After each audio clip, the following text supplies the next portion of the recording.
2. Hello, good evening. My name is Sean, and I would like to welcome you all to the Stand Up News Live. Real news, really good. And before we get started, I'd like to introduce you to my co-anchor, David. Hello, everyone. I'm thrilled to be here, and I love good news. Okay, and now I have this week some good news about saving the planet once again. Let's meet Gilbert. Can you put up that picture of Gilbert? Do you have it there? Sure. It is a 3D robot fish with a lot of promise. Robotics researchers from the University of Surrey in England announced a public competition for ideas to get rid of microplastic in the oceans. A student chipped in her idea for a robot fish who swims around with gills that filter the water and keeps the plastic in its belly. The robotics panelists loved her idea, and she won the contest. The researchers are now working on a shark-sized remote-controlled robot fish. I don't have a picture of that yet, and we are a step closer to clean up the ocean. Back to you, David. Bigger fish eats more plastic. I love it. Thank you, Sean. Now let's go to Anya for a story about expressing kindness through art involving a really unusual medium, bills, like the ones you get in the mail. Take it away, Anya. Thank you. Thank you both. Well, a few years ago, Melody Morrow of New York City hurt her foot and needed physical therapy. However, she said what made her really feel better was paying the bill. On the envelope, on the front of the envelope of the billing statement, she noticed this little drawing of music notes, which was, a play on her name, Melody. MGHS Health System is a large healthcare provider, so personal touches on billing statements aren't typically its thing. And then it began. Every month thereafter, her billing statement from MGHS arrived in the mail with a new drawing. The drawing started out simple, like a treble clef, but as the months progressed, they got more and more elaborate.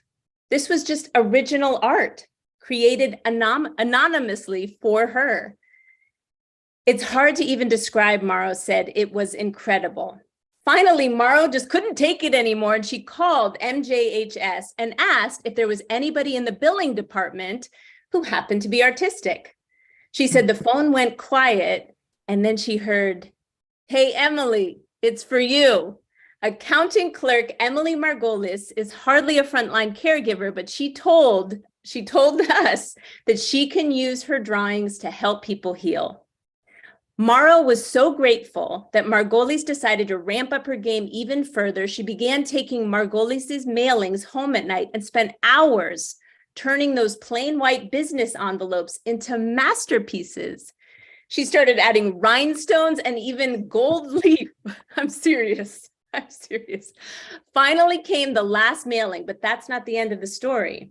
Morrow and Margolis became friends, and they are now co-curators of an exhibit at a Manhattan coffee shop that showcases Margolis's enveloping creations.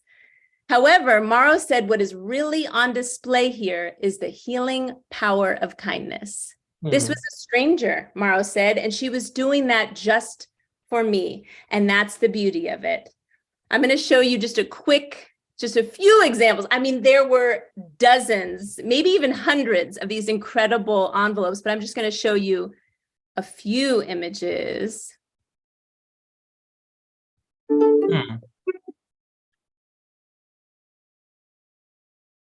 Wow.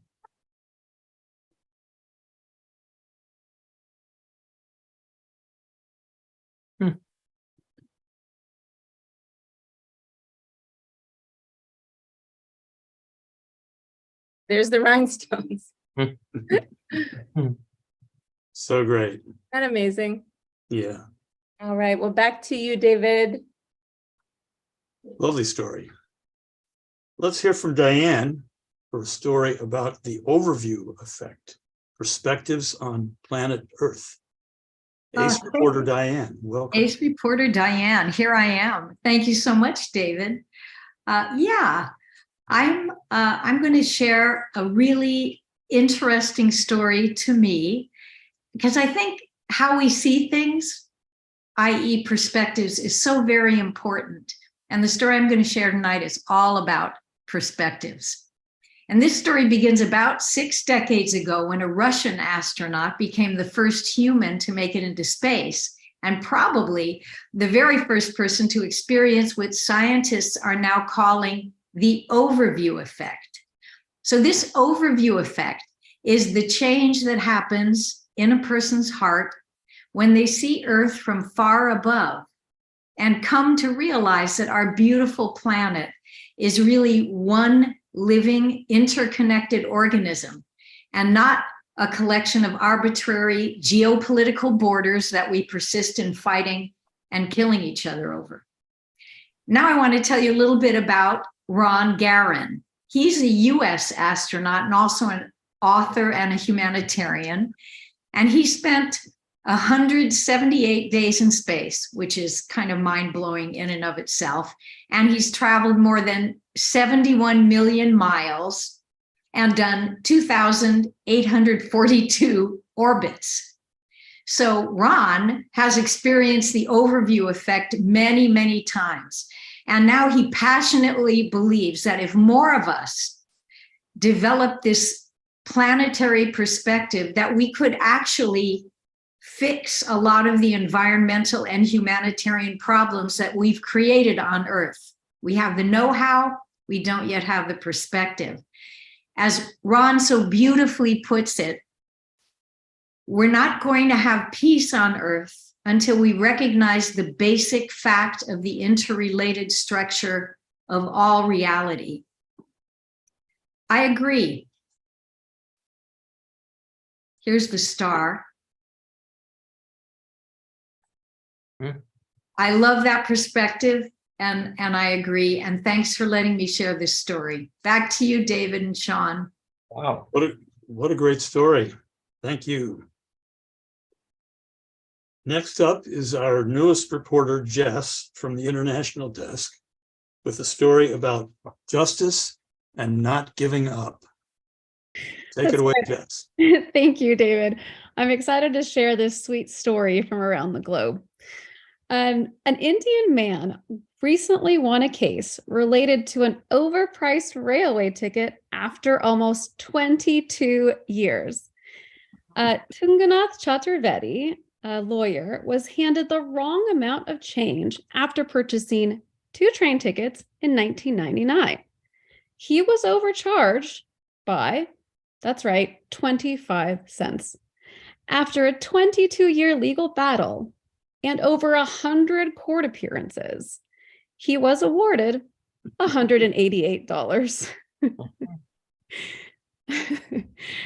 The lawyer, age 66, claims his family tried to persuade him to give up, saying this was a waste of his time, but he kept going.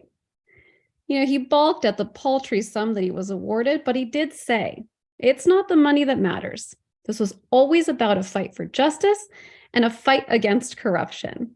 And so it was worth it. So I congratulate Mr. Chaturvedi, and I thank him for inspiring all of us to stand up for justice, no matter how small. I'm Jess Perez, and I would do the same. David, back to you. Oh, what a cool story. I could tell from the cut of his jaw, he was a determined guy. He was going to get his rights, right? I mean, we have to assume he spent basically a third of his life, litigating. Yeah, well, it's the principle. That's right. Next up, we have Suzette with a story about honey that, well, it has a number of uses that you might have thought of. Take it away, Suzette. Thank you, David. For quite a while, there has been concern about infections caused by bacteria resistant to antibiotics. Antibiotic resistance is described as a major threat to global human health. And we need to do something innovative. Otherwise, we face a scenario where we return to pre-antibiotic stage, said a Cardiff University expert regarding infections caused by bacteria resistance to antibiotics. The good news, enter Mother Nature and ancient wisdom. Honey from the bee.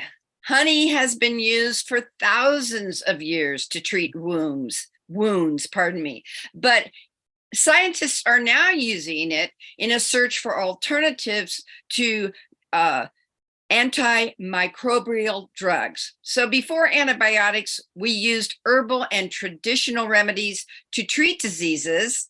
And we have gone back to these traditional remedies to see what we can learn from our ancestors.